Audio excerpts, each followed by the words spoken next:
Megastar Shakib Khan মানেই social মিডিয়ায় historic views, আমরা সবাই জানি।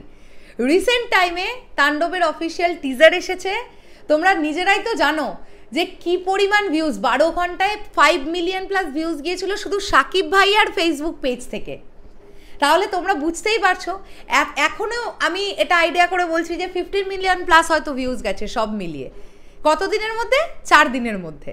তো এটাই মেগাস্টার শাকিব খানের পাওয়ার। এখন আমরা এই ভিডিওতে তাণ্ডব নিয়ে, বরবাদ নিয়ে, এই দুটো সিনেমা নিয়ে আলোচনা করব না, বরঞ্চ আমরা আলোচনা করব মেগাস্টার শাকিব খানের কেরিয়ারে হিস্ট্রি নিয়ে, হিস্টোরিক কিছু বিষয় নিয়ে, যে 100 মিলিয়ন প্লাস কোন কোন গানগুলো এখনো পর্যন্ত ইউটিউবে মেগাস্টার শাকিব খানের কেরিয়ারে। চলো একদম দেরি না করে ভিডিওটা শুরু করা যাক। আমি টোটাল 6টা গানের নাম তোমাদের বলবো, তোমরা কমেন্ট করে জানাবে কোন গানটা তোমাদের সবচাইতে বেশি পছন্দের। চলো একদম দেরি না করে ভিডিওটা শুরু করা যাক। আর তোমাদের কি মনে হয় আমি কি কোনো গান স্কিপ করে গেলাম? এমন কি হয়েছে যে গানের নাম আমি বলিনি?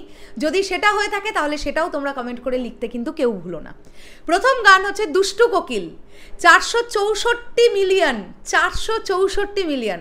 লাগে উড়াধুরা 370 মিলিয়ন। ও প্রিয়তমা 157 মিলিয়ন। 16 আনা 122 মিলিয়ন। দিল দিল দিল 132 মিলিয়ন এবং বিধি তুমি বলে দাও 108 মিলিয়ন। আমরা এই গানগুলো পেলাম যেগুলো 100 million plus views on YouTube. শুধুমাত্র ইউটিউবে 100 মিলিয়ন প্লাস ভিউজ অতিক্রম করে গেছে। আর সবচাইতে সেরাই এখনও আছে দুষ্টু কোকিল, 464 মিলিয়ন। আর কিছুদিনের মধ্যেই 500 মিলিয়নে চলে যাবে। সো তোমরা আমাকে কমেন্ট করে জানাও যে এই গানগুলোর মধ্যে কোন গানটা তোমাদের সবচাইতে ফেভারিট। আর একটা কথা আমি আবারও রিপিট করতে চাই, তাণ্ডবে আইটেম নাম্বার থাকবে বলে জানতে পারা যাচ্ছে এখনও পর্যন্ত, যদিও অফিসিয়ালি কেউ কিছুই জানায়নি।